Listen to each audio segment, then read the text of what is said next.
And that's the fan. That's the noise the fan is making. As of this moment. Beautiful, sir. How was that? That's good. How was that? Say some words. Am I being really loud? Am I shouting? Am I shouting? Christopher, am I shouting? Quite possibly.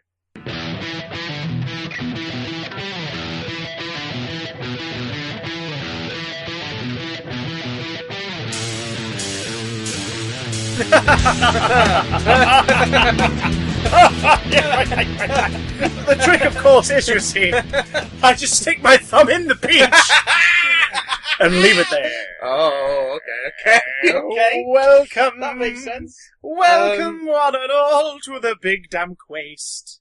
The big damn croissant. The Big Damn Croissant. Matt, as of next week, Yes. we've been wittering on about a lot of bollocks for a year. Jesus. This is our anniversary episode. Can you believe that? No. I actually 52. can't believe that we've managed to do this many. It's a bit mental, really. And no one stopped us. But think about that. It's been a year since we sat in your living room and went, right, what are we talking about? Do you know what? I've got something about Suicide Squad. I want to say something about how they're treating Harley Quinn. Right, I want to say something. I just want to say something. Listen, I've got plenty to say. My issue is not having things to say. My issue is getting people to listen to it. And you've been a captive audience. Yes. Maybe I'll let your families go next year. Yeah, like we're loosing the shackles for Christmas. Yeah, maybe. I'm Big Damn Chris. I am Big Damn Burn. And are you? No. Big Damn Matt. Can I talk like this? Silly. We've been doing this for 52 weeks. That is pretty amazing. This is the 52nd episode. If you're a listener who's stuck with us for the entire time, if you're a listener who's joined us along the way, welcome one and all. Thank you for sort of paying enough attention for us to even sort of bother getting this far. But not just that, if you're a brand new listener starting with this episode, get ready for us to be sucking ourselves off quite a bit. It's going to be a bit self-indulgent, but we hope you enjoy yourselves. Coming up, we're going to be talking a little bit about the back end of E3. We recorded during the announcements last week, and now we can catch up with everything. We've got loads to talk about, including, but not limited to, things like Uncharted, the Lost Legacy. What else came out? Mario Odyssey, Mario and Rabbids, and Spider-Man. Insomniac Spider-Man. We're also going to be responding to a backlog of emails. Yeah, we're going to get through all the emails this week. But first, it's just my preferred position. So, E3, good sir, E3. E3. So E3 happened.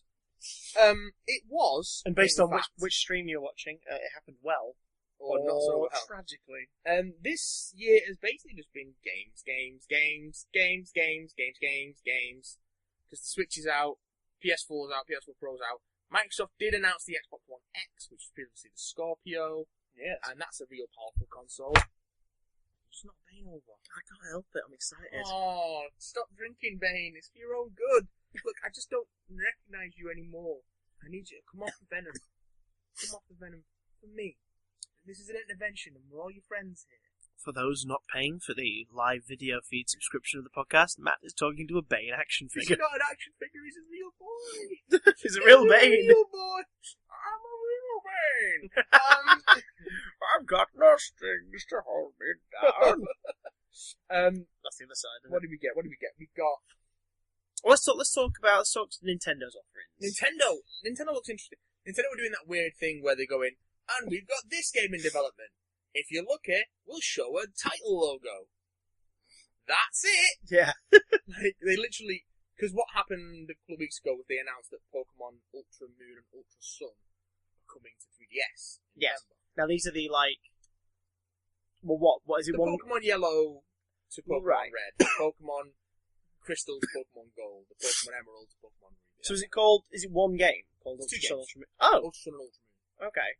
Literally, they did it with black and white. They did black and white, then they did black 2 and white 2. Okay. What's the difference then between the original versions? Like, it's bumped up all the Pokemon available in the one game. Same region, new storyline, new variations of monsters, I imagine. Oh, okay. So, if it's anything like Pokemon Black 2 and White 2, they expanded that original region. You started in a different part of the map, and then there was they expanded the Pokedex rejig. What monsters were available where? They didn't really introduce any new Pokemon, but they introduced new forms of old Pokemon, particularly the legendaries, which is what they've done here again in the little bit we saw. Okay. So that's coming out on 3DS in November 17th.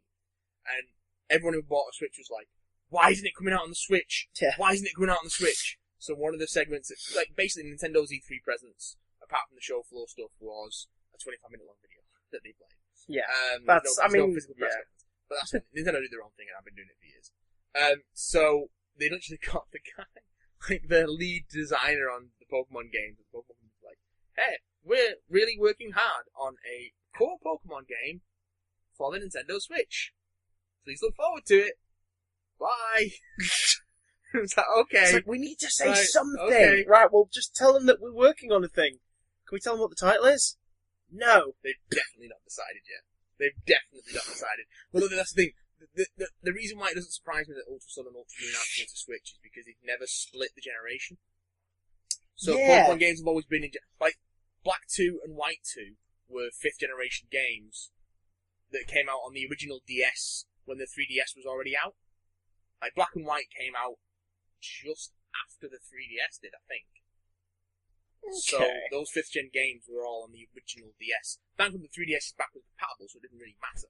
Yeah. You didn't get extra features on the 3D if you played it on the 3DS, but you can still play the same cartridge on the original DS. But hang on, did you say that the new versions of Sun and Moon have a new storyline? Yes. Is that additionally with the original storyline, or is it running? This- Right. So even if well- like yourself, you played one of those games, you would still happily pick up this one because it's I'm getting Ultra Moon. it's Like, a hands different version of the one you had. Yeah. Okay, because I was going to say in the previous editions it was the same story as the previous base pair, game. yeah. It was just that you had all the Pokemon available as opposed to just some of them, and there's a couple of legendaries. that are a Well, bit not different, always. and- They didn't do it last generation. The bastards! Last generation they did X and Y, Yeah. and they did Alpha Sapphire and Omega Ruby, which remakes of Ruby and Sapphire from Okay. GBA. And they didn't do a Z version or anything. The Because bastards! usually the pattern's been, so first gen, it was red, blue. It was red and green in Japan, and then blue. Yeah. And then yellow. Then, over here, it was red and blue. Yeah. Which was basically green. Which was, so, It was red and green, but with a bit of whatever they did in blue as well, I Yeah. guess. Yeah. and then yellow. And then yellow. Because Then- by that point the TV show was big, so they were like, great, re-release the game with Pikachu on the cartridge, let's do it. Yeah. And then Gen 2 was gold and then silver, and then crystal. Yes, I had Crystal. Gold and because silver of was yellow- the virtual console, by the way. Really? Yeah. Oh, okay, that's quite And they'll talk to the virtual console versions of red and blue as well, and yellow. Nice, So okay. back trade. Well, that's my question. Which one have you got? I've the got current, red the current and one? yellow. No, the current gen, sorry. Oh, the latest one, I've got Moon. Yeah. You got Moon, so you want to get Ultra Moon. Yeah. Will you be able to transfer your team from Moon to Ultra Moon? Yes. Or I guess Ultra Moon would start with a new story, so like a Pokemon Starters anyway. If it's anything like the previous, sort of third versions, Yeah. then it's the same generation tree we got to trade back and forth.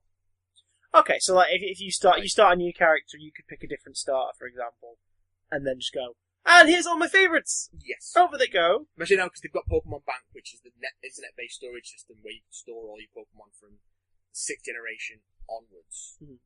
Um, That's quite cool. so I can bring my team from X and Y and Alpha and Sapphire into Sun and Moon.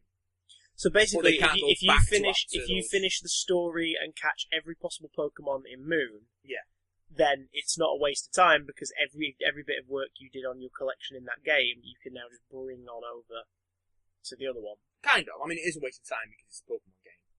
Yeah, And that's what they do. Yeah, I mean, I love those Pokemon games, but they do nothing but waste your time. I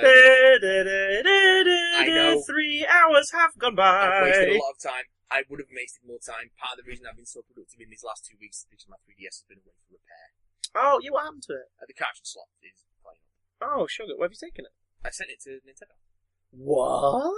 It's still under warranty. What? Yeah. Where? So I'm going to get it back and I'm going to play a bunch more Moon before Ultra Sun and Moon come out. And then I'm probably going to get a cheap 2DS so I can get blue and silver on the virtual console and trade myself. Hello, darkness, my old Because friend. you can bring your Pokemon from Red It's and Blue. fun to trade with you And again. the forthcoming Gold and Silver releases, and you can transport them to Sun and Moon, and they'll have better stats and hidden abilities and higher chances of being shiny and all that. I really like Pokemon games. So over to That's another. when I'm going to get a Switch. When I get a Switch, it's going to be when whatever the next Pokemon game is comes out. So it'll be in a year and change or so. Yeah, I'll get a Switch. be a while. Hey. Let's talk about more Nintendo stuff. Let's touch on their weird little crossover, which no one expected. Which everyone expected because it had been leaked to shit. I did not know that. Well, Yeah. okay, let's talk about their weird little crossover, which everybody who actually paid attention expected, except for me. Bless you. I was that allergic to the news. Games journalist Laura Kate Dale leaked it fucking weeks ago, but got a bunch of shit for it, as she always does when she leaks stuff, and it's invariably right because she has pretty good sources. But the internet doesn't take kindly to trans women being games journalists because they're all petty and stupid. But she's a great journalist and go follow her. Don't shoot the messenger. Shoot the people who gave her the source. If you're going to be mad at anyone, be mad at the people who leaked the stuff. They're not mad because of the news story, Chris. Let's get that. So Politics! she leaked it. Mario and Rabbids crossover strategy game, Rabbids in the Mushroom Kingdom, etc. And it was revealed at the Ubisoft conference because Ubisoft are making it. And it looks kind of XCOM-y.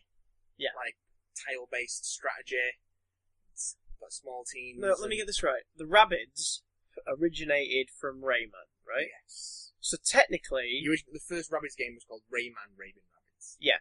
So technically, Rayman and Mario, their worlds have now crossed with this game.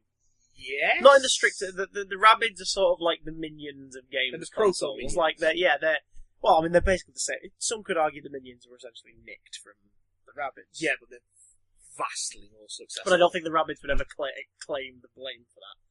I think Ubisoft would love to have something as successful as the minions. Oh yeah, but they'd never own up to being inspiration, would they? Because then it just look kind of petty. But it's sort of, it's so clear. When I first started to see the minion popularity grow with Despicable Me 2, I was like, they remind me of the Rabbids. Someone's played a Rabbids game and has gone, we'll just do that. We'll make them yellow and put them in overalls. But screw them, because the minions don't get to play out with Mario. Looks kind of fun. Looks kind of fun. I mean, I'm sort of a bit detached from both of those worlds, so I'm It's not got an interesting sense of in, humour. The Peach Rabbid has got her own Instagram account. What? So the Rabbids in this game cosplay as Mario characters. Because of course they So do. there's a Peach Rabbid. Of And she course. has an Instagram account. In real life? Yes. What's it called? I'm going to find out Oh, for God. you now. Oh god. But this is also significantly Nintendo taking a step forward in terms of deals with third parties, right? Well, they've been pushing mobile stuff for a while. With other companies. No, like... Oh, it's a mobile game. No, this is the Switch. I was going to say it's Switch, isn't it? But, Yeah, but Nintendo have been doing mobile games like Mario Run, Pokemon Go. Yeah. Of course, yeah. Magic Pokemon Go's Jump. Niantic, not Nintendo. Yeah, so they license it out. So Magikarp Jump, aka the one where your Magikarp can occasionally be picked off by a flying Pidgey that will then tear it apart and eat it off screen. Christopher, these are actual posts from Rabbid Peach's Instagram account. It's unsettling, says the description. Let's see what we got. Oh, good lord. Before the photo shoot. Oh, that's... Oh. I like the bondage Easter egg one myself. But the thing is, that came out in April, so what was the account called at that point? It can't be called Rabid Peach, because that would have given stuff away, wouldn't it? It's been here the whole time. Rabid Peach. Another post from 7 days ago, so pre-3. So it's been around for a while, but I guess without the name Rabid Peach, and now they've gone, and here's what it's called. Maybe. That's terrifying. Oh, that's weird. What you seeing? It's Just weird. Tell the listeners what you're seeing. I'm seeing like an end of the night picture. This angle fits me pretty well, right? Hashtag natural beauty. It's just laying back against the pillow. It's a bedhead pic, and in the background it's got a copy of the game. because of course it does. Game doesn't exist yet. 1 glass of grape juice, 1 hot bath. What else? Wait a minute. It's in a bubble bath, and there's a rubber ducky with a stud necklace. Is this getting kinky? No. May you have better luck stealing candy. There's a candy bowl full of big chocolate evil-looking chickens, and a rabbit that's tied up with ribbons and ball-gagged with an Easter egg. Go on. No! I don't want to go on at all! So yeah, that's the thing that happened. Oh my god! Also, the Fractured Butthole's coming out. That's the thing. The what? South Park, the Fractured Butthole. Wait, for Switch? No. I was confused because we're on Nintendo stuff. I was We're like, on really? Ubisoft. You know, you sidetracked me to Ubisoft. Let's go back to Nintendo. Jesus, Chris. What you got? You got Super Mario Odyssey. Tell me about Odyssey. What's the great. basics? So Super Mario's hat is alive. Right. It's called like Toppy or something, isn't it? Cappy. And he turns into but it looks like a top hat in its natural form. I've seen the pictures, like a white top hat. But then it's also Mario's cap. It turns into a red cap, yeah, with little eyes on it. And you can throw it. And you can throw it onto people and things. And Mario can then possess them. And they grow mustaches. I've seen him throw it onto a pole, the flagpole on a building he's scaling. And then as the flagpole, he's flinged the hat further. And then Mario's popped out the hat further up. So you can possess like fire hydrants and use the water to propel the hat further distances and then reappear where the hat's been propelled to. In the trailer it possesses a T-Rex. Yes, he does. And the T-Rex has a little moustache. Yes, it does. Why? Why? You're asking the wrong question, That's a very good point. You should be asking the same question that the Mario design team was. Well, one of the 2 questions the Mario design team was asking. The first question that you should be asking is, why not? Yeah. The second question that you maybe should not be asking is, can I have more drugs, please? I think I need him to play. So in this room, we've got Super Mario All Stars for the SNES, so all the old school games, the Snuffleupagus of all consoles, and then we've got the N64 Mario 64 behind me. Yes. I thought they were out there and weird. The fuke is going on. Are you excited for Mario Odyssey? Because I know you have your eyes set on purchasing a Switch one day. Yeah. Is Odyssey one of the things that's selling it to you? Would you grab Odyssey when you get the Switch, do you think? Yeah, because Mario games are always worth playing. Like, Super Mario Galaxy 1 and 2 are 2 of the best games on the original Wii. Super Mario 3D World is one of the best games on the Wii U. I can only imagine that Super Mario Odyssey is going to continue that trend. Like, Super Mario Galaxy is fucking great. Like, if you have a Wii, you should own that game. It's phenomenal. So, if you've ever wanted to play as an Italian plumber who can temporarily possess fire hydrants and give them mustaches, boy, have we got a game for you. Whilst the mind of the things he's possessing go down to the sunken place and scream out, and cry out in fear, silently into the abyss. What happens to the people he's possessing when he's possessing? That is a very good question, my good sir, kind sir. So, there's a big trend at this year's show for announcing things outside of the press conferences. Yes. So, like, Nintendo, when they did their video, they showed a Metroid Prime 4 logo, which is a big deal. Yes. Metroid, they've been asking for a Metroid game of any colour for years. Now Decades. Metroid Prime 4. And then, after their live stream, in like one of their treehouse things, they just casually announced a Metroid 2 remake for the 3DS. Just casually, dropped it. Like, oh yeah, we're doing this. Why wasn't that in your press thing? What the fuck are you doing, Nintendo? They don't really care, do they? No. Because I think Nintendo is very much sort of a cult to me. Yeah. And I say that. I don't mean that as like, you know, everyone's drinking the Kool-Aid, but I mean that. I will drink the Kool-Aid. You will. You'll bathe in the punch. Eventually. You'll drink the Kool-Aid. You'll hold people's noses open and pour chancy piss into their throats. Would you like a Princess Peach tea? Stick my finger in a peach. From her Instagram. Leave it there. So gross. But Nintendo, like as an outsider, the only Nintendo consoles I've ever bought were a Game Boy Color, yes, a Game Boy Advance, yes, a 2DS Lite. Are they called? The thinner DSs that they brought out. DS Lite, yeah, in a gunmetal case, which I bloody love. You could drop it out of a building and it wouldn't even scratch. Mm-hmm. Those are the only, and like behind me now I've got a SNES and an N64 and stuff. But like, I've not got any big urge to buy a Switch. I'd like to play on a Switch. I'd like to give it a try. It's nice.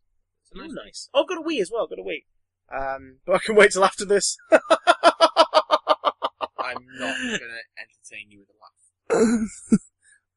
Don't try it. Yay. Don't even try it, boy. God.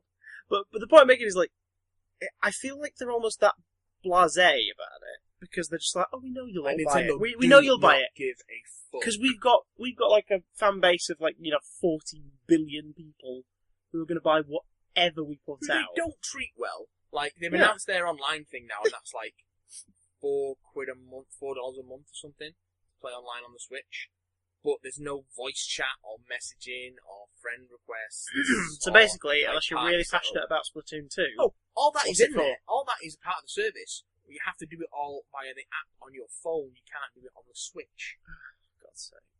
That's all part So of the you'd have to have some kind of headset on your phone. Yeah. So that you're not just like talking on loudspeaker to. Yeah. Christ alive. Basically, to be a Nintendo fan is to be an abused spouse. Yeah. Why? Because they really do love me, Chris. What did they do to you, Matt? They keep releasing Pokemon games. Oh God. Also, God. Breath of the Wild is really, really good. Okay, you've been playing it on the Wii U? Yeah. Which it was made for originally. It started off in development for Wii U and then it split off into Switch. But would you say they're roughly the same game, switched as like They're slightly exactly the same game. Well, there you go. The best of both I worlds. think they both have frame rate issues. Not happened. That's what happened. I'm so sorry. That's fine. That's fine. Switching over to should we cover? We talked Let's about talk Xbox about last week. PlayStation. Let's talk about PlayStation. Because PlayStation. they didn't show Last of Us 2. No, it was name dropped at some point. I don't know if it was in the presentation, but it was named. There's no trailers. It was name dropped somewhere. I think it was like in an interview pre the thing. Somewhere. Yeah, there was a lot of that pre loads of great games coming up. Like this year or the next year, we're releasing that Last of Us Part 2. It's like, oh, they're going to show that at the conference, and then they didn't. I stayed up and watched some of it. Actually, I caught the God of War footage. God of War looks good. It does look pretty great. It's not God of War, is it? Yes. Well, the violence is there, but it's not the same. I mean, It's we'll get into God of War again a bit later, but like you've been playing some God of War lately. I've been playing some God of War lately. It's not the same game. No. Like, it's far from the same. It feels like a different genre, even. But it is Kratos. Yeah, with a sweet ass beard. Yeah. And a big axe. And a big ass. And axe. And a son. And a son. That's all I've got. And a son.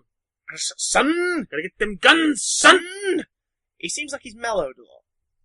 Has he though? Has he mellowed?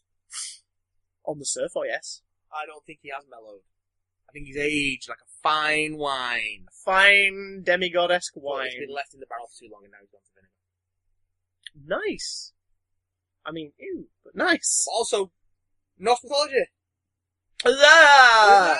What else we got? We got Uncharted Lost Legacy, a bit more footage was shown. Uncharted Lost Legacy. That's going to be great. Uncharted 4 was awesome.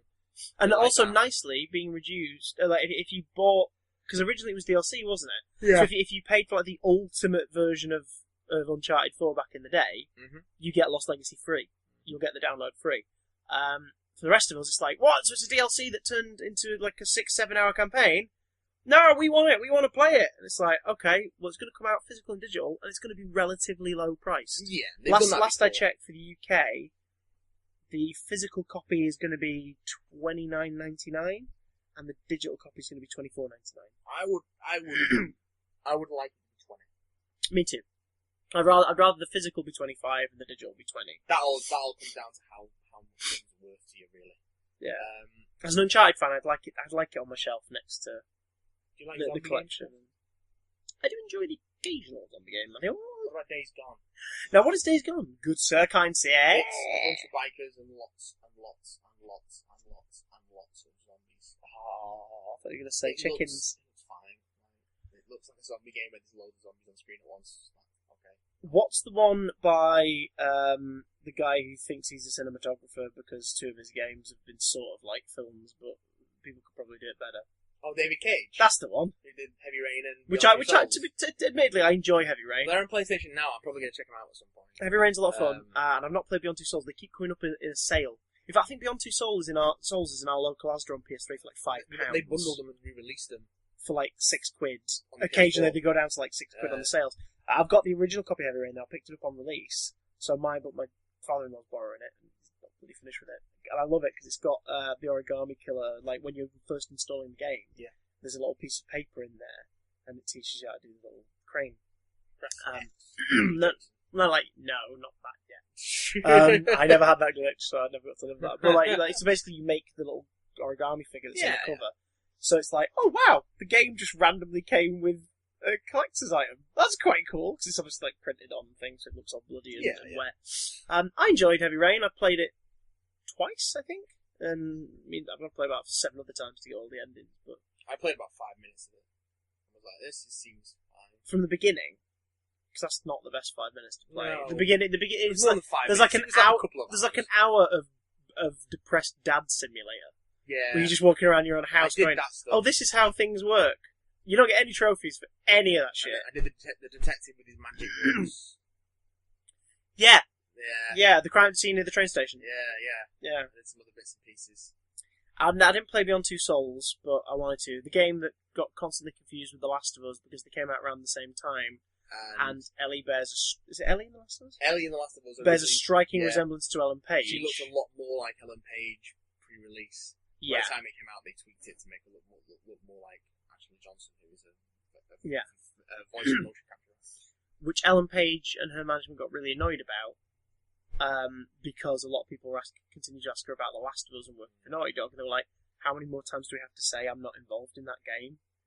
And it's like, oh. But I believe, wasn't there a thing where she was tied to it at some point? I think so, maybe. And it's something to do with the casting director of both the games. And all I know is Willem Dafoe's in Beyond Two Souls, which I probably... And he's creepy as fuck in it, from what I've seen. It's Willem Dafoe. He could offer you a biscuit and make you shit yourself. It's a party. You're going to take a party favor, go to the party. It'll be fun. See your friends. Do yourself a favour, just see on the window ledge, just grab that now. Just go grab him. Grab him. Get the whole chair and everything. This is an action figure of Norman Osborn from the Spider-Man 2002 movie range. Pass it here. Oh. So you take the little Willem Dafoe, have a look at him. Yeah. So it's a little action figure of Willem Dafoe, little Norman Osborn. It's not a bad likeness, is it? It's pretty good. They got a mullet face. They got a very loose head. Now, as you can see from the chair, it's the chair that he hangs the mask on. The sun died now from the back. Look at that. Oh, that's the sun died. But it's the Goblin's chair. Listen to my squeaky joints. Now, these batteries haven't been changed or anything since 2002. But listen to this.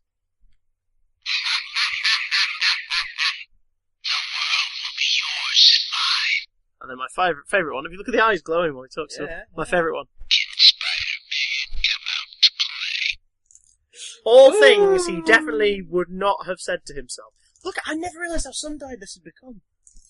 And I think that's pre being on that window ledge as well. Because, like, why would that be a different colour than that?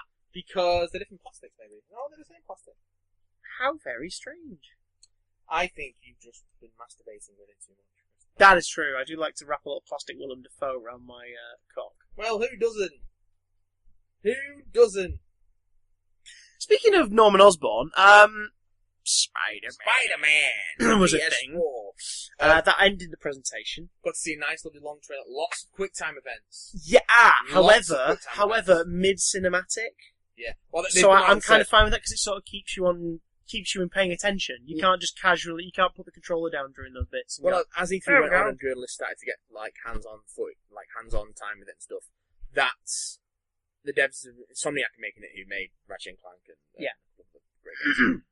So they're good at traversal and fun. So they turned around and said, we're keeping that stuff at a minimum for like the big story beat stuff that you can't reliably control in a way, so to keep it looking cinematic, but we're trying to keep that stuff to a minimum. It's just there for the idea being that when you get to a big plot point, you can't just stick the controller down and watch. Like you are still Spider-Man. Anything could happen. And he's Marvel. They've said that Marvel turned around and said that he can't kill anyone. Yeah, that's and what the nice there are combo moves where you knock people off the roof, Yeah. and then as they're flying back, you web them, pull them back up, and punch them in the face. It looks like Arkham Combat, whether it feels like Arkham Combat. I'd be fine with that. And here's the thing: this is something I found really weird. A lot of the press coverage of that footage, was going like, "Oh my god, and it's an open world city, like swinging around a Spider-Man. We haven't felt anything like this. Like I think Spider-Man 2 back in 2004 was the last." I'm like, every Spider-Man game apart from Shattered Dimensions and Edge of Time since 2004 has done that. Every single one. Not as The well. movie, not perhaps, well. but I would argue, and this is the only time I would ever argue in its favour, that the Amazing Spider-Man 2 game has the best swinging out of all the Spider-Man games so far, because they alternate the webs between L2 and R2. So R2's your right arm, L2's your left, so you begin to form a natural kind of motion when you're swinging. And you can't just hit a button and hope for the best. You have to... If there's a building to your left, you need to make sure you swing left. But if you do, you can anchor it sideways and swing around on a sort of bigger axis. Amazing Spider-Man 2 is fun for a free roam. That's about it. It's a terrible game. But everyone's been sort of going on about, it harkens back to Spider-Man 2, and isn't that great? And I keep thinking, all of these games journalists, every single one who said that, haven't played a Spider-Man game since Spider-Man 2. no. Which is such a weird thought. It's like, wait, in 13 years, you've missed Ultimate Spider-Man, Spider-Man 3, Spider-Man 3 for the PlayStation 3, Spider-Man Friend or Foe, terrible, Spider-Man Shattered Dimensions, great, Spider-Man Web of Shadows, brilliant, Yeah, I like Web of Shadows. Spider-Man Edge of Time, Amazing Spider-Man and Amazing Spider-Man 2, you've ignored all of those games. There's a lot of Spider-Man games that have been out in that time. A lot of people ignored a lot of those games. Yeah, but it just seems odd that they're all pretending none have happened since. Especially when some of them, like Shattered Dimensions, Web of Shadows, and Ultimate Spider-Man, pretty damn great. It seems weird that they'd sort of pretend they never happened. I just don't think they've been on a lot of people's radar. Well, I didn't know about that, you little bucket! What else? One weird thing that Sony did. Fuck my ass. What else? Oh, it's cool seeing Mr. Negative as a villain in the game. Yes, that's pretty cool. And it's its own continuity as well. Yeah. They've said that it's in their own continuity, which will be interesting considering who they revealed at the end of the footage. Cheeky little fucking Miles Morales. Cheeky little Miles Morales. With Gank? I think so, yeah. Gank, yeah. Well, it's just one of those where he turns away and you see him, and his side profile, you're like, hang on. So, yeah. Apparently, Peter's 23 in this game. I make So he's young adult post-college Peter. Alright, okay, fair play. Because it is, yeah, agreed. 20-something New York Peter, I can go for that. Yeah. But we don't know how much of a role Miles is going to play in this. Yeah. Well, as it's its own continuity, it could be more of a Robin kind of thing, where Miles kind of assists and gets into that world, and the PS at the end of this game is, oh shit, Spider-Boy. Maybe not boy. Amalgam That's Comics probably a bit. Oof. Amalgam Comics did it. Smaller Spider-Man. Small Spider. Yeah. Tiny Spider. Spider-Man. Spider Amazing Dude. Spider-Man. Spider Dude. Spidude.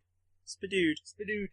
Spood. Splatoon. Spood. Splatoon 2, starring Miles Morales. Um, I'm up for that. Mr. Negative, awesome. I messaged Dan Slott after the reveal and was like, how long have you had to keep quiet about that? And he went, ages. I mean, there was hints that it was Mr. Negative was going to be a big part of it after last year's reveal footage, because the demons, yeah. But there was no, that was just footage in a way where you were like, they're just giving us something to show us. Yeah. So it could be that they were part of the game, but it looks like Mr. Negative, Martin Lee is going to be if not the big bad, is going to be sort of the main plot you follow through. We see some Kingpin as well. Yes. Hot Kingpin action. Some hot, sweaty fisk. Some fisking. We got a good fisking. Yeah. Everyone likes a good fisking. One weird thing that Nintendo What Sony did was, again, they announced a bunch of games to play in the pre-show. Yes. So they weren't in the show. Yeah. But they announced Indie Darling Undertale is coming to PS4 and Vita. It's coming to Vita. And that was the only mention of Vita in the entirety of E3. Considering Vita is the redhead bastard stepchild of Sony. Yeah. If they just went, there are no new Vita releases coming out for the rest of this year, except a port of Undertale, I'd go, okay, yeah, fair enough. Nice. I'll buy the crap out of that when it comes out. I wanted to play that for the longest time. I just like them to acknowledge that the Vita exists. Yeah, especially because in Japan they're making new models all the time. I was watching a video yesterday about a neon orange. Ooh. It's gorgeous. Without that OLED screen on the original though. I've got the original one. You got the original. Your screen's better. And it's a nice screen. Than the Slim, which is what I've got. That being said, your Slim still looks fucking nice. Yeah, they both handle really nice. I sort of feel having handled yours. And recently unearthed my PSP. Your Vita feels like somewhere between my Slim and the PSP. Because I've got a Slim PSP. I've got the old PSP. I really like that as well. There's just something about PlayStation hardware that I just really, really, Even I've got a few friends who have Xboxes, and they've been Xbox kids pretty much since 360 came out. Yeah. And they always swear by the controllers, but I still always like to go back to DualShock. It's the consistency. Don't know why. It's the consistency. Since the PlayStation 1, it's been the same layout. The same basic layout has been there. And even on the handhelds, the two handhelds have had one with just one dual stick and now one with two. My PS Vita saved my life last night. If you live in the UK, you're on the same radar as us. It's hot as balls. It's so at the hot minute. right now. It's so warm. So last night I couldn't sleep, so I popped into the office and I turned the PS4 on, just looked at the on switch, sat back in bed, powered up my Vita, and remote played Marvel Heroes Omega for about an hour. It helped me out because I was lying there, just like, I can't sleep, I'm so warm. Played Marvel Heroes for an hour, felt great. It's just like, again, that's something that's beautiful with the Vita, is that even if you don't want to buy it because you don't want to buy, but because let's be fair, it's like 90% JRPGs is the sort of stuff you can buy physically for that console. JRPGs? Oh, they are great. I mean, the other day I was looking through it again. You bought me Persona 4 for my birthday. Oh, it's so good. Which is fucking great. But I was looking back. They've got every previous version of 1, 2, and 3 on the PlayStation Store for Vita. Well, the only version of 3 they've got for Vita is the PSP version, which is slightly put down from the PS2 version. But if you wanted to play all 3 chapters, all 4 chapters prior to the PS4 Persona 5, it's like, oh my god, I can play these on the Vita. Final Fantasy games. There is a sense of continuity. No, but I mean, if you just wanted to see the evolution of the series, for example. But like Final Fantasy games on the Vita, they're there. You want to play the Metal Gear Solid HD remakes? Oh look, there they are on the Vita. On the Vita, you can play Final Fantasy 1, 2, and 3 PSP versions. Yeah. PS1 versions of 4, 5, and 6. No, PSP version of 4, PS1 versions of 5 and 6. Yeah. And the PS1 versions of 7, 8, and 9. And the HD remasters of 10 and 10 too. Yeah. So essentially, you can play the first 11 Final Fantasy games. If you can find a second-hand PS Vita somewhere, and you just want to play, if you've got say like 200 quid to spend, and you can find a second one for about 100 quid, a second-hand one for like 100 quid, and then spend 100 quid on the PlayStation Store on the Vita, you're gonna have a freaking good time. Like there's so much good stuff on there. Yeah. And it does suck that they're not supporting it, because again, like even if you don't want games, buy it so you can have remote play. So you can play your PS4 elsewhere in the house when you aren't allowed access to your PS4. You can be playing on it. So much of the indie stuff that comes out on PS4, particularly the stuff that ends up in the in PlayStation Plus every month, is cross-buy for PS Vita as well. So that's pretty fucking cool. Yeah. No, I really like my only problem is that remote play doesn't work very well for me at home if I'm in bed, because for some reason the walls are just too thick for the Wi-Fi to penetrate from my living room to my bedroom, which is just down the hall. Perfect walls for murdering. Yeah, perfect walls for murdering. But not for stopping sound. Also, I've been playing around with PlayStation Now, which is great, and it's great on the Vita, but they're stopping service for that on everything but PS4 and PC on the 19th of August. Oh! So that kind of sucks. That's sort of stupid. So... Why? Like, people still play the PS3 like crazy. No. It's still streaming PS3 games, but after the August 19th, you'll only be able to use it on PS4 and PC. So you won't be able to use it on... Oh, no, that's what I meant. Yeah, like, you can't use it on the PlayStation 3 anymore. Oh, so that's one less reason to sort of... If people still have a PS3 and they're not bought into the current generation yet, because they're like, I've got so much I can still do on here, what's the point? They're going to slowly run out of reasons to keep the PS3 now, and they have to move on to the PS4. Yeah, but I mean, a lot of the PS4, that's part of the point of PS Now, is to be able to play PS3 games on PS4. It's their equivalent to backwards compatibility. It just means PS2 and PS1 games on there. I think they said they're going to bring PS4 games to it in the future as well. We said this last week, I think, as well. Like, if they just turned around and went, look, here's a PS4 system that can play everything, I'd buy it in a heartbeat. Which fucking Microsoft keep doing. Like, they've now turned around and said that original Xbox games are coming to the Xbox One now. Yeah. As well as 360 games. God. Like, you just put the disc in. You just put the disc in. Oh, they've got it in their database. They go, oh, you got it! Yeah. Here it is! Downloaded. Yeah. Oh, yeah. Microsoft, if guys. you bought it digitally, you don't even have to put the disc in. They'll just put it in your library. Give me an Xbox with a DualShock and I'll be happy. Can be done. Can be done. It can be done. It will be done. What else have we got from E3 before we move on to emails? Oh, fucking Skyrim. And the game that never dies. Skyrim for Switch and Skyrim VR for PlayStation 4 VR. So, Skyrim for Switch. Basically the Skyrim we've already got. But you can use but a link works. Amiibo to get a Master Sword and the Link costume in Skyrim. How do you use the amiibo with the Switch? Is there like a plug-in and you stick them on it like a Disney Infinity sort of base? It's built into the Switch. So you just put the amiibo near the Switch? Yeah, and it goes like... it's built into the Wii U as well, so like the Wii U tablet controller, there's a little thing on it and you just put the amiibo over that. I haven't got any amiibo, so I haven't used it for anything. Oh, okay, I did wonder how it works. It's built into the Wii U gamepad. It's built into the new 3DS, not the original. So yeah. Deep breath. Yeah. So there's two models of 3DS. There's the 3DS, 3DS XL, and there's the new 3DS and new 3DS XL. And also coming around the pipe, there's a new 2DS XL. Basically, the new models are faster and stronger and tougher, and they have a C stick, so they kind of not quite have two analog sticks, and also have amiibo support built in rather than having to buy a dongle for the original, like you did for the original 3DS to use amiibos. Switch has it built in, like the Wii U does. Question: when you use an amiibo, is it like Infinity and Skylanders where you have to place the figure onto something? I believe so, yes, but that something is built into the Wii U controller / new 3DS / Switch. So you should just like touch it against them once, and then the console goes, "Hey, you got this thing! Yeah, cool." Yeah. Okay, that's what I was wondering if it was like you had to keep them there permanently. No, it's not like a portal. I'm just imagining a Nintendo Switch commercial with them setting up the thing on the plane and trying to strategically balance a Link on top of it at all times. As far as I'm aware, because like I said, I've not got any amiibos, I've not tried it. You just touch it and it's jerk it. Cool. Just jerk it a bit. Just pound it. Just pound it. What have I got like? But the thing with amiibos, they work across multiple games, and not all of them work on all games, and not all of them do the same thing on all games. It's very pointless. Convoluted. I think it's probably got more legs than the Skylanders / Disney Infinity model because they keep bringing out new games that use all amiibos. Yeah. For various reasons. They keep bringing out new amiibos. Like there's some new amiibos coming out for the Legend of Zelda Breath of the Wild DLC. Of all things. Okay. Oh.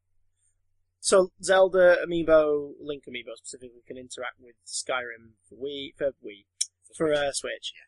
But also Skyrim's coming back as a new game, sort of, for PlayStation VR. No, it's just coming out as a VR game. But you don't play it in full. Like you progress through the story, but you're static as you play. So you just sort of shunt forward. It's like it's like Severed. You just press forward and you're suddenly further a bit more. You can't. And then you get attacked by an eyeball. Because you can't move in 3D without being sick. Which is why it's always boggled my mind why people are like obsessed with playing things like Skyrim. Fallout 4 VR was announced for PC as well. Like people are obsessed with playing Skyrim and Fallout 4 in VR. You can't move around. You can't move around like you can normally in those games in VR because it just makes you sick. So what are you looking at? I think that's why Until Dawn. What's the Until Dawn VR called? Rush of Blood. Rush of Blood. I think that's why that's been one of the most consistently most praised VR games because it's on a rail. You're in a car and it's a ride. It's like 4 hours long in total if you want to do everything and whatever. And it's what I mean. In that, it's a novelty and it sort of works well. What else? Oh man. The reason I referenced Severed is because I've been playing a lot of Severed this last week. Good, yeah. Severed is great. That's one of those games where I'm like, oh my god, this has been made completely with the Vita in mind as the only place for this to work. PC game. How would you play it on PC? Might be a mobile game. I'm not sure. I'm not sure actually. It's amazing. It is amazing. Because again, all you need is the analog stick and the touchscreen. Those are your controls. Yeah, it's really that. I really like it. I really like it a lot. I'm digging it. I found my spoiler alert. I found my dead brother. Oh, yeah, and the crow, and then I fought a crow golem. Nice. Golem made of crows. Right, let's move on to me3 because my laptop doesn't want to carry on. Damn you, laptop! So let's plow through these emails that we plow through you in a minute. We're going to go quite far back. We're going to go back all the way to what? 5th of June. What? Luke Horton. Here's a who? I dare say there will be some who stuff in there. Oh yes, here we go. Okay. Luke Horton. I'm sure we've answered some of these questions before. Well, let's quick fire. Let's see what happens. If you think it's a question we've already answered, we'll quick fire. And if you think it's a question we have yet to answer, we'll slow fire. No, but this is Luke. And remember, Luke, he likes to answer his own questions. Hiya to you, Big Dan. All answer sheet, Luke. Hiya, you Big Dan podcast hosts and listeners. Of course, don't forget the listeners. I am one of them myself. We never forget the listeners. I wish wish I could. First, I must correct myself on something I said last week. John Hughes was not involved in the production of Vegas Vacation. He was not involved. Oh, goddamn, We John were going to Hughes. pull you up on that, Luke, but you got yourself out of it. I literally don't remember that conversation. Oh, It's been a while. that's why we record these things, because I don't have a very good memory. It's been a while. On Saturday, I went to Collectomania 24 for a couple of hours and had a great time meeting Charisma Carpenter. Oh, we know wow. we know who Charisma Carpenter is. And Kai Owen, Reese from Torchwood. Hey, lovely man. Here are some questions with a comedy theme, answered by yours truly. I must say, I find this Comedy trend of subjective. answering your own questions slightly strange. It's content. Yeah, content. Chris, I noticed that you have stated that you're not a fan of the American sitcom format, and Matt, I don't know about you. Nobody does. Nobody ever will. Do you like any British comedies? Blackadder, Miranda, etc. You said comedies. Only one of those is a comedy. My answer: I like many British sitcoms. That's diplomatic, Luke. Diplomatic to say the least. Miranda's not a comedy because it's not funny. It may market itself as a comedy, and Miranda Hart may be talented and all that, but it's not a funny show. Blackadder, however, is... Yes, we've talked at length about Red Dwarf on the show. You have done a Red Dwarf We love episode, Red yeah. Dwarf. Yeah, Blackadder's good. League Modern of British Gentlemen, comedy, not so much. League of Gentlemen, great. it's a sketch show, but, you know. Mighty Boosh, I'm a big fan of. My girlfriend loves Peep Show. I'm not massively keen on it myself. Father Ted. I'm not a great fan of cringe comedy. Ah, how do you feel about Father Ted then? Because that is sort of a mix. Yeah, again, like... I mean, it's character sitcom, but it's a a lot of comedy. it is down to misunderstandings. If the comedy comes from, like, it being cringy misunderstandings between characters... Yeah. Something about it that just makes me uncomfortable. Interesting, okay. Yeah, cringe comedy's not like... Toast of London. That's a good one. Toast of London. Ooh. Who fucking kidding me? It's Derek Sibley. And then it's... Good night, sweetheart. The first episode of that is one of the best first episodes of a new show ever, because it just makes you go, sorry, what? she looks like Bruce Forsyth? No, Bruce Forsyth. Oh god, I've killed him. It's Toast of London's great. Yeah. Snuffbox, again, that's more of a sketch show. Psychoville. Oh yeah, it's like Psychoville. We're talking about sitcoms, aren't we, specifically? Flight the Conchords? Like Flight the Conchords? Coupling had its moments, back when coupling was a thing. Yeah. What else we got? Sitcom. Does Curb Your Enthusiasm count as a sitcom? It's mostly improvised, isn't it? Yeah, but it's a situation comedy. I wouldn't have said so in the way that I don't think Arrested Development is a sitcom necessarily.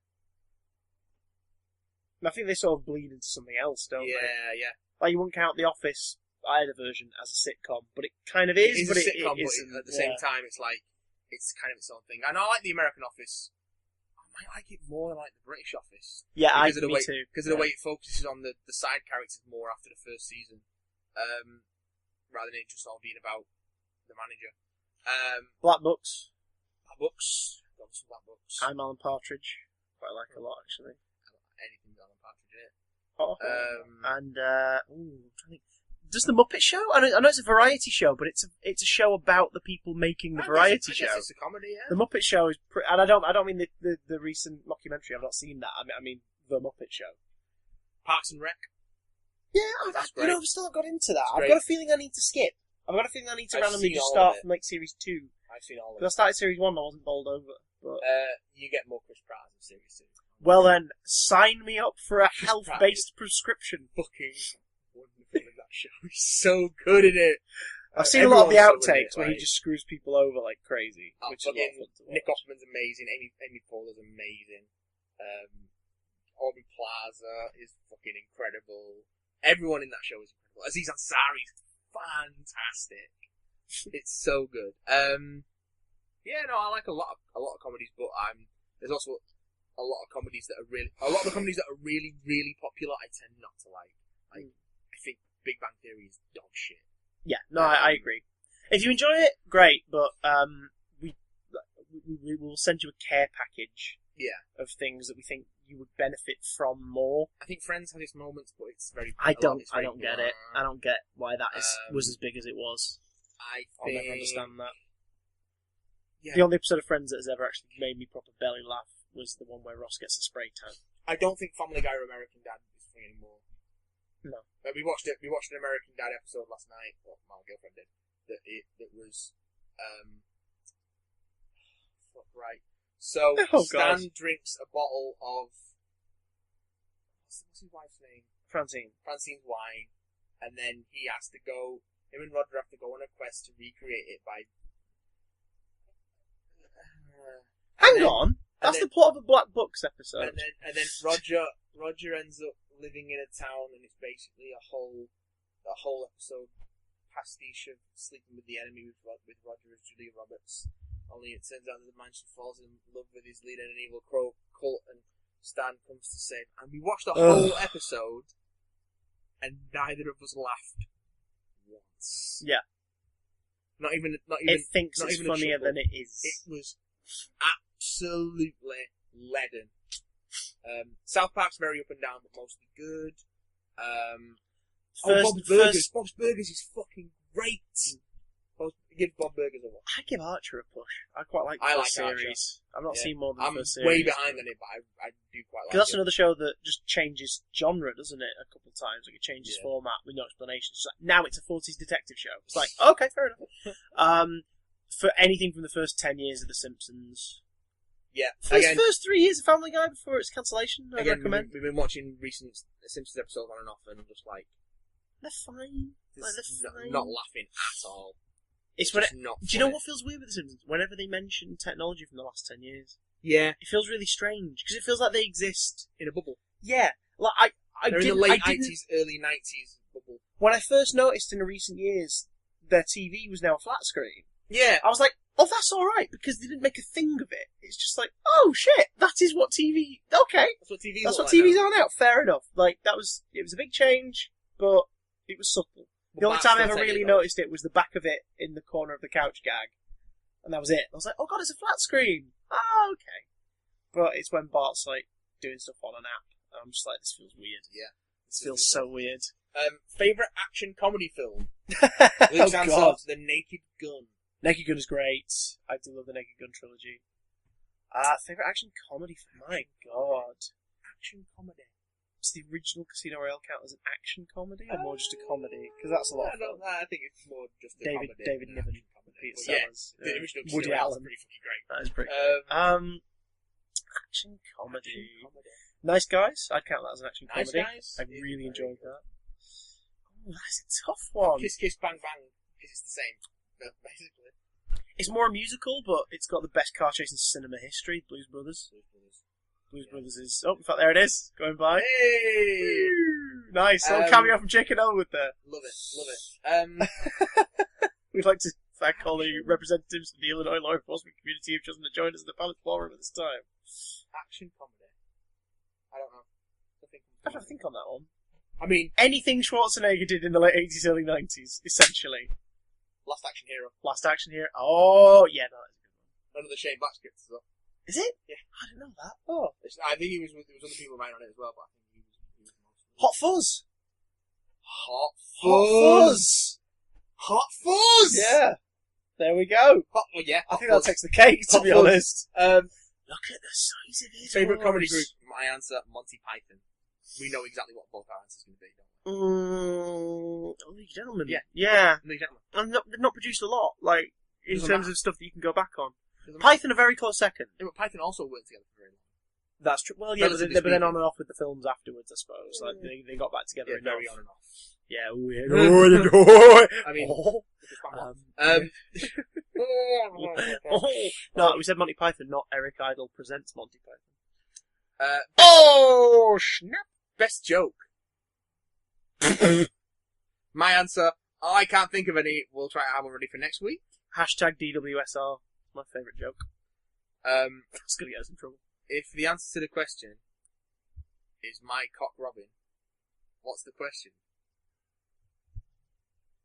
What's that up my ass Batman? Oh no. Favourite comedy song? My answer, Monty Python, I like Chinese. Fine. The waiters never are rude. Oh, God. Favourite comedy song? Biggest Ball of Twine in Minnesota by Weird Al Yankovic. That is great. That is great. That is great. That is great. White and Nerdy by Weird Al is another big favourite. Anything by Weird Al, really. Hardware Store by Weird Al. Al. So good! They're not really songs, more poems, but anything by Shel Silverstein. Oh, shit, favourite comedy song? God, that's difficult. Anything by Stephen Lynch, anything by Tim Minchin, and anything by Bo Burnham.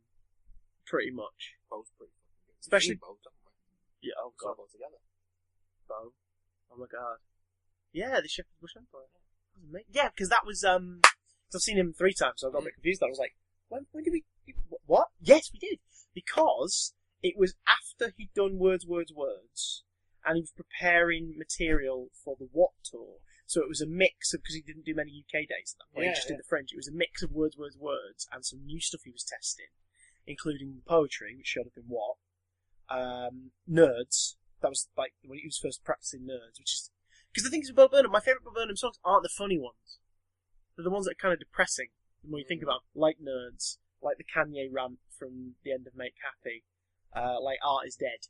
Like, I love that sort of stuff, because it's just unabashedly kind of sad, the more you think about it, but you can't help but giggle when it's happening. And anything by Bill Bailey, obviously. Yes. Yeah. We like Bill Bailey. Okay. The French ambulance song. That's a good one. Have any of you seen Pompidou? If so, did you notice the reference in Saturday's Doctor Who? No. No, this has been a couple Doctor Who's back, yeah, I'm guessing. yeah, I've never seen Pompidou, but I think it's proof that Matt Lucas is a smart comedy performer.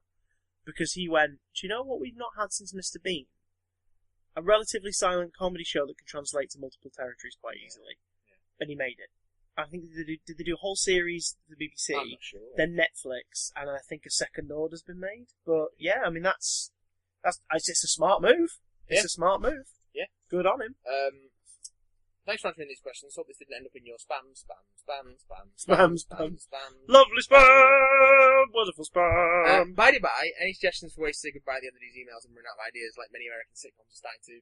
Oh! I do like some American sitcoms. Actually, many. Ta-ta!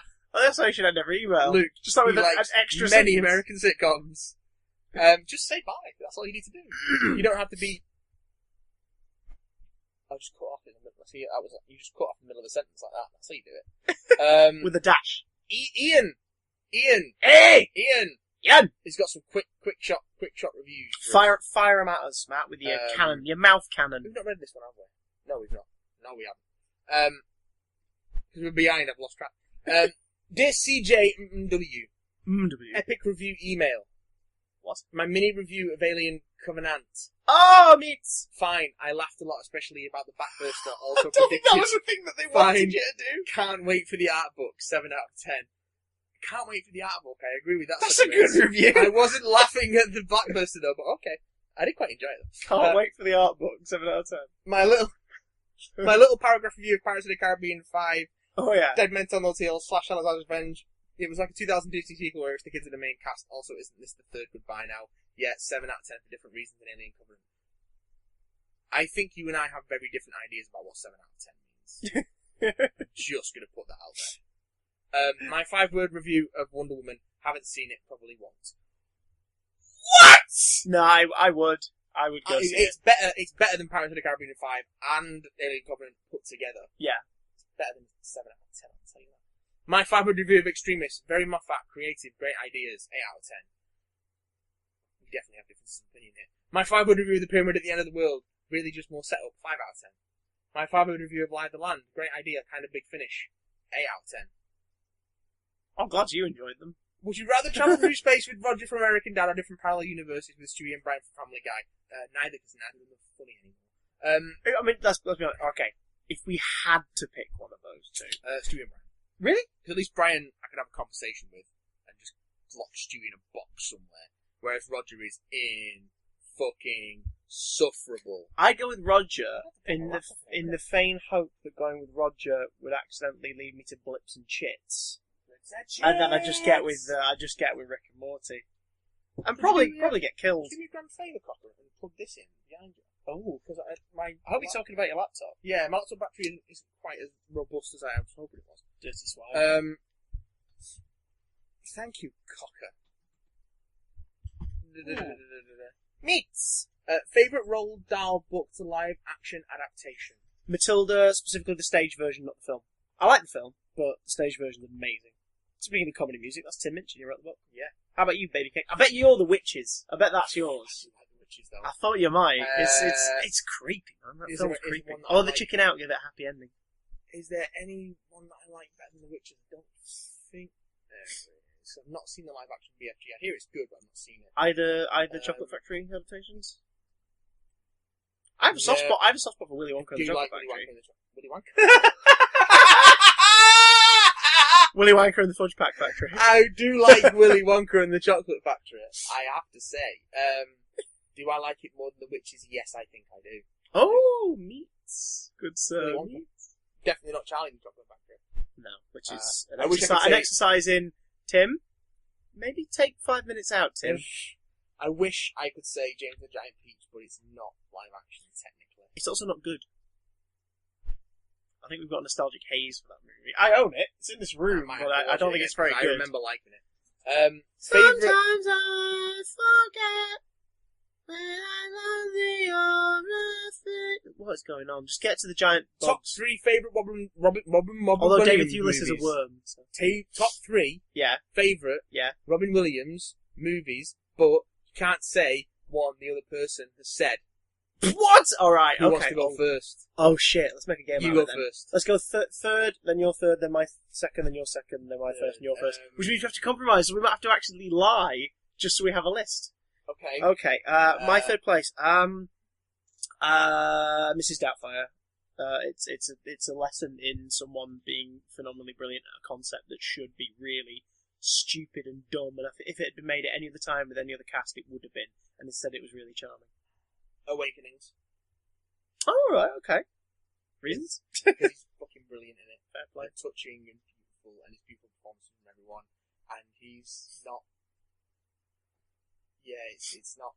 I mean, I like Manic, Gurney, Robbie Williams, who's the next one, but it's one of those movies where he really got to show his range.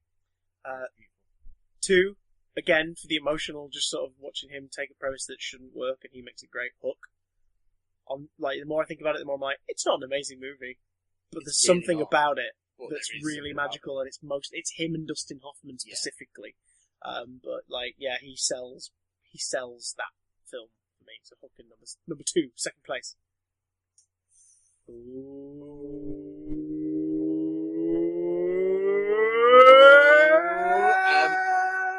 THX. I'm gonna say... Oh shit, I don't even know. He's stroking the beard. This is how serious we've gotten. I don't even know. Good Will Hunting. Yeah, it's not your fault for picking that after a long pause. Terrible. Didn't work. Yeah, no, good choice. Good choice. Again, just the quiet stuff. He's just brilliant in it. He's just perfect in it. Aladdin, first place. Yeah. And it's not a Robin Williams film per se, but it was the film. It was the film that woke me up to the idea as a kid that people do the voices. And that was what made me realise what voice acting was. It's also the most admirable. It's the most admirable voice acting performance from a non-voice actor ever. Because he walks away with it. Yeah. And then walked away with it in a way that he was really annoyed with, because he said to Disney, "I'll do it, but I don't want my name plastered all over it," because these Disney films sort of are their own beast, and then Disney put the genie over 60% of the poster and put Robin Williams at the top of the poster. And he fell out with them. And then they made up, and he did King of Thieves and Flubber, and then probably fell out with them again. Because he was like, for God's sake. Flubber's not anyone's top 3 list.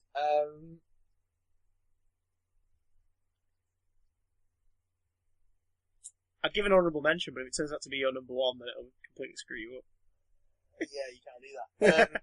You can't do that. I'm trying to think of what my number 1 all time. Hello, Robin Williams. Oh, hello. Oh. That's the generic Robin Williams impression everyone does. That's Oh. terrible. It better not be The Adventures of Baron Munchausen. It's not Baron Munchausen. It's not Toys. No. It's not Bicentennial Man. No. Is it It's Jack? definitely not Jack. Is it It's not Patch Adams. bullshit version of the actual story Adams? Definitely not Patch Adams. Fuck, you've taken all of my best ones. There's one that just missed out on my 3. If I say it and it's your number 1, you can have it. Go on then. Just thinking about it. Sure? Yeah. The Fisher King. I wasn't going to go for the fishing king. Okay, fair play. Because he's damn good in that. It's I one of was- those few occasions. Gilliam, wasn't it, directed that? Yeah, It's one of those few occasions where it just works in every way. Terry Gilliam is an odd filmmaker. Sometimes it works. He finished what's it recently? What was he was filming? Lost in the Mancha. Don Quixote. He finished it recently, apparently.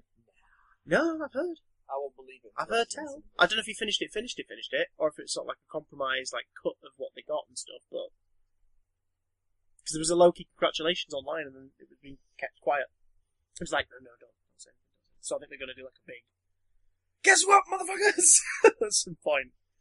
So yes. Jumanji. Good Morning Vietnam. Good morning, Vietnam. Yes. All right, that's a good choice. Bye, Jumanji. Fuck you. I was toying with the idea of Jumanji, but I'm like, actually, no, is it? He's great in it. Yeah. The Yeah. film's not great. And it is favourites, not best. Yeah. Patrick Ness Doctor in distress. said that if he did write... La la la la, Patrick Ness. If he Now, did- is this about to break our code? Where we said we would never talk about that show ever again. Patrick Ness said that if he did write season 2 of that show, Yeah. there would be a Weeping Angel Civil War. How would that happen? In the dark, presumably, I don't care. with their eyes closed. Alright, breaking the embargo for a second. So he announced publicly a few weeks ago that I'm not coming back to do Class Series 2. And everyone went, does that mean there is a Series 2? And he said, well, if there was, we'd be in production by now. So what he's basically saying is, well, I refuse to do it. Unless you hurry up, Beeb. Yeah, of course, no one's hurrying up. No. It didn't do well in America. Of course it didn't. And, yeah, it's... America don't like good things. He said the second series would contain a Weeping Angel Civil War, something about Quill's baby being dangerous, Yeah. and Matus and Charlie having shirtless wood chopping scenes. So obviously that last one's like so you missed out on that. But it just made me go, yeah, this is, I'm so glad that it's not happening. I'm okay with this. I'm okay with this not happening. So, yeah. Lewis Christian As I live, breathe, says simply, and endorse. Alpha Centauri. Am I right? Am I right? I'm right, aren't I? You've seen Empress of Mars now, I've seen Empress of Mars. which we didn't talk about last week, so let's We check did it talk out. about that. It's alright. Yeah, it's fine. It wasn't great. It's alright. fine. It's yeah. The show feels cheap at the minute. And Yeah. I think I figured out why. Like, it looks gorgeous. It And, like- feels cheap, and it's because every story's taking place in the same 2 or 3 rooms. Mm-hmm. So in that one, some caves and a bigger cave. With the big gun in it. Now the tomb looked great, looked amazing. We spent a lot of time in it, and it looks less amazing and less impressive the longer you're there. So I think that's the problem with TV in general, though. Especially genre TV. yeah, To save costs, you have to cut down your locations quite heavily. yeah. So, But that makes me think. Well, look at Series 1 of Doctor Who. That wasn't a huge budget, and that works. But it's because it's character moments and they zip along. That's why I didn't mind Smile this year, because not much happened in it really, but it was really nice character stuff between the Doctor and Bill. So if you have the 2 rooms, give us character, yeah. and maybe tone down the Victorian slang. Yeah. Although I did like the nod to Tooth and Claw. That was nice. Mm. That's a nice bit of how to do back refs without making a thing of it. And also, Alpha Centauri was nice, but the music shouldn't have been there. Like, I think we probably would have had the same reaction at that moment. I bet your reaction was sort of like, oh, right, okay. Well, I only knew it was but then coming, the music so swells, and in a way where you're like, people who haven't seen the Peladon stories are going to be like, what is going on? Most people. I haven't seen the Peladon stories. I mean, it's nice that it's technically a prequel to Curse and Monster of Peladon. Yeah, I mean, I'm familiar enough with those stories without having seen them to know who Alpha Centauri is. And it's nice that it's the same lady voicing Alpha Centauri, but, it was fine. I'm sure we'll get questions about it later, but we'll talk about Eaters of Light as well at some point. Luke, other Luke, not the same Luke, different Luke than before. Hey, my big damn casters. Is that what we are now? It's Luke, the original, you might say. The one from that show, reviews of this ancient podcast. Can something 1 year old count as ancient? Well, in perspective to a Mayfly, probably, but never mind my ramblings. Okay, next email. No. I should have thought, actually. It's not the same Luke. Maybe it is the same Luke, but it's the previous incarnation. Don't encourage me. You asked for my favourite moments from this pinnacle of podcasting and fun. Yes! But I could not settle for just one. Oh! I'm flattered. Anytime either of you find it, I'm going to completely lose it, either through anger or laughter. Is always pleasing to the ears. The first time we heard a letter from Tom Monty, there was a little creeper, a great enjoyment. And finally, a moment that had me howling with laughter anytime Chris does impressions of one of the Doctors. But if I had to pick just one, Richard Hurndall from Matt and Chris Play Doctor Who World, Lego Dimensions, or in my 10th favourite Doctor, Doctor Who Part 4, when he debuted blowing the horn of Rassilon, later renamed Hurndall's horn in the long episode rating game. 9 is 10 after party episode 7. You're going back 2 years. That's not big damn. That's not. It's not. Only one of those things. Goodness me. Susan. It's the tardy. Give him some pineapple, it'll shut him up. I just want to thank you both for hours of entertainment. It's a generous term. Oh, bless you. Being a shining light to the end of each week. Oh. I hope you keep up the high quality of entertainment. You got a low bar for standards, but thank you very much. Oh, that's sweet. It's sweet. So right now, it's practically tomorrow. Yeah, it is. Until you break America on a high, then you bring someone new into the group and rebrand, try to go dark and scary. Have a few good episodes, but mostly misses, go on a year-long hiatus, come back being over lavish, then get change in management, and who knows what will happen then. Yours, full of whimsy and big damn love, Luke. Thanks, Luke. P.S. I will be sending in a full series review thing, whether you like it or not, once Series 10 is over. Alright, and Colin. in the podcast, you mentioned the number of Lukes there are. In my year alone at school, there are 8, and at least 6 in the year below. Maybe there's a large number of Lukes in the northwest. What would you say is the critical mass of Lukes in an area? The name Luke has gone funny on me, and I'm rambling again. Goodbye, my dears! I think there have been a lot of parents who grew up during the re-release of the Star Wars films in the 90s. Who just called all their kids Luke. Luke! It's just a pretty good name. Luke! Blue milk! Yes. Final email. That was very sweet. Final email, and then we're all caught up. We can go and have a cold ice bath. Oh. No, you're going to do some coffee. You're going to make us a cold coffee again. Matt made us a cold coffee. What are they called technically? Frappuccino? Just make an ice latte. Ice latte is fit. Matt makes ice lattes. Just so you all know. Husband material. Wife material, even. I can't make you a frappuccino, I don't have the ingredients. But you do have the will. Or will. a powerful blender. You do have the will, and my tongue. And my axe! Don't do that. They call it a Gimli plough. Hi, Chris and Matt. Oh, fuck. Happy anniversary, boys. I've only been here since episode 21, but I've witnessed many great moments. This was very hard to think of, because the only thing I could initially remember or note was Matt's Tom Monty impression, but my favourite big damn cast moment that I've been around to witness has to be when I think I mentioned the word continuity in one of my emails when talking about Doctor Who. I think it was about the sound of drums, and you both burst out with manic, sarcastic laughter. Is that how Tom Monty laughs? My favourite thing about Saturday's episode of DW was TW. Give Us a Kiss. Really? The teaser? Was your favourite thing? He loves his teasers, does Tom Monty, if you recall. He does a bit, doesn't he? He does like to teaser. He likes his teasers. He loves the next time frame. Also, Death by Scotland wasn't a bad line, I guess. Did you enjoy it? What did you think of the Next Time trailer? Also, do you remember when Missy said, I have an idea at the end of The Witch's Familiar? Yeah. Do you think we'll ever get an explanation as to how she escaped Skyrim? Answer that question now, no. See previous comments, RE.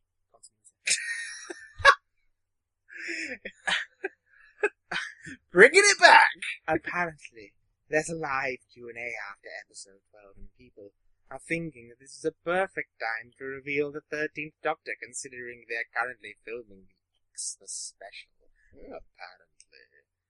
Can you see this happening? Hope you have a lovely big damn week. Tom.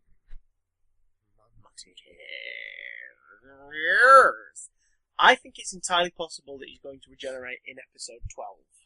And then Christmas is going to be some funky, freaky Mind Palace shit involving two Doctors. That way you get a multi-Doctor story for Christmas. Because Moffat loves that shit. Which would be a terrible way to debut your new Doctor, because the actor will not have got a feel for it yet.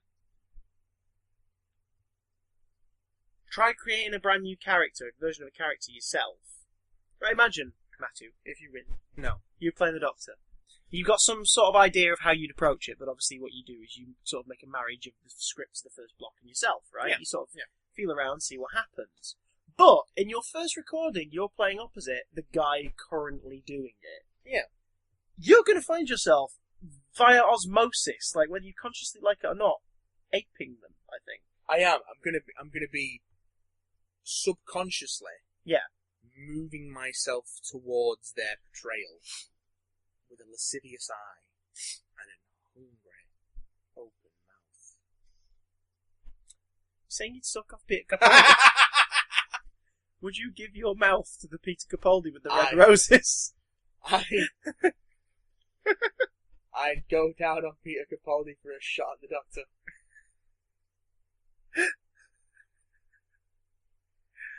I've said it now. It's on tape. Oh God. Side note, because I've got mental images that will stay with me forever. They will. We're not sponsored, but HMV are currently selling at the counter, you know, they do the with any purchase. Ashambi. The Thick of It 4 series briefcase-shaped box set for $9.99. Now, I know it's on Netflix, but if you want it, now's your chance. You do want it.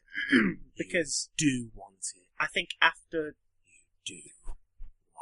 I think after series 12, series 10, episode 12, I'm going to have a rewatch of The Thick of It, just to fill myself with Malcolm Tucker again. You want it. So badly. Oh! What was the question earlier on? Was it about...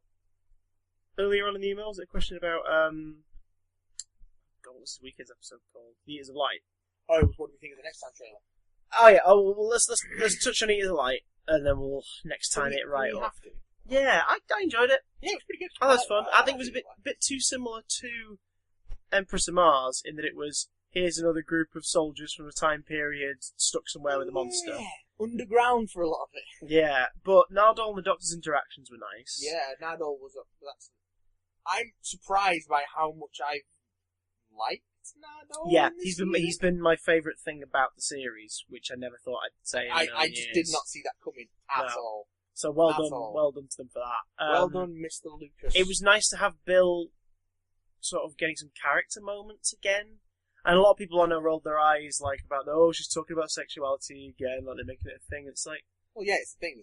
But it was used not to go, by the way, she's gay. Remember, she's gay. It was more to go, this is her interacting with people from back in the day, which made me think of like the original series. It made me think of series 1 where Rose would randomly break off and talk to characters from that time period. Like, it made me think of that again. Gives you perspective. Yeah, so I was fine with that. I didn't mind that. Also, I didn't mind because she's in the TARDIS again. She's not doing the Clara thing from the Monk trilogy of like, I'll see you on Wednesday, yeah? And all that shit. It's like, the she's there. TARDIS. Goodness me! Asbill, it's the TARDIS!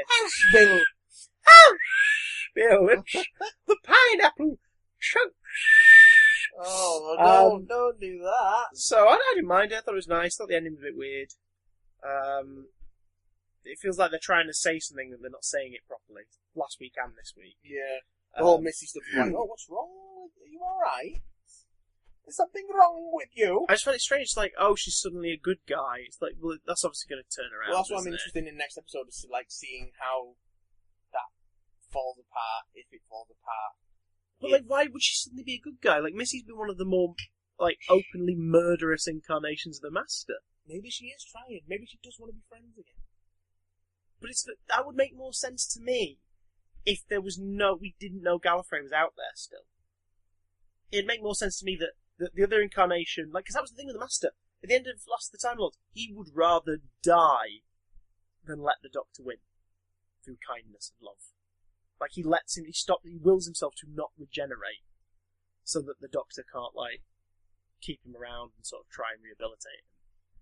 Now, it's a new incarnation, so I kind of get like, okay, maybe, but from the top she's been killing people, and she's apparently been off having her own adventures, and apparently she's done something with the Daleks, which I get, we're never going to find out what that was about. We'll never find out. It was a throwaway mention in Extremis, wasn't it? Or in the flashback. She goes like, word amongst the Daleks is that you've blah blah blah, and it's like, right, okay. How did the Daleks know him and Clara parted? And how did the Daleks know, that River and him have had their last date before she dies? Like, what? Ugh. I don't know. And I'm also getting mad thinking about how Sims Master places into this, because Sims Master was written for one story, brought back for a finale story, and it was written to be like his finale as well. Now, we know he doesn't die, but his story's done. So unless this story's going to explain what the hell happened with him and Gallifrey and everything, I don't see the point. His Master was written to be the opposite of Tennant's Doctor. Oh, they won't explain it, no. And it'll be annoying. If they do, it'll be ham-fisted. Speaking of ham fists, yeah. What's been one of your favourite moments of Big Dumb Cast over the last year? You just pulled your ham fists up. Yeah, that time when I just took a whole hock of ham and put it on the end of my hand and was like, I'm the ham fist man! Yeah. Hey, I'm writing Doctor Who, and then just banged it on the keyboard of my laptop until it came apart. And then I ate the ham. And your name was Steve. Ham fist man! My favourite Big Dumb Cast moment so far has been the one where we got the exploding hooker on. Yeah, that was pretty good. That was fun. Like, we sort of Messi. invited them on. Messi was their name. Yeah, it was Messi.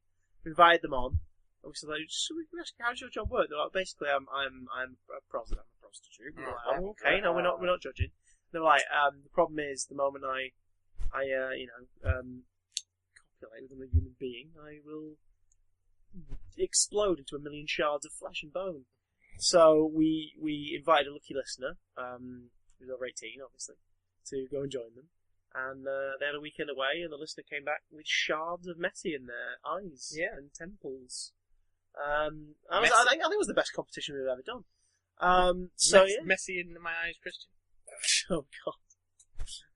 No, in all seriousness, I think my favourite Big Damn Cast moment, weirdly, has been the bit where we came up with the teaser trailer for Star Wars Episode 9.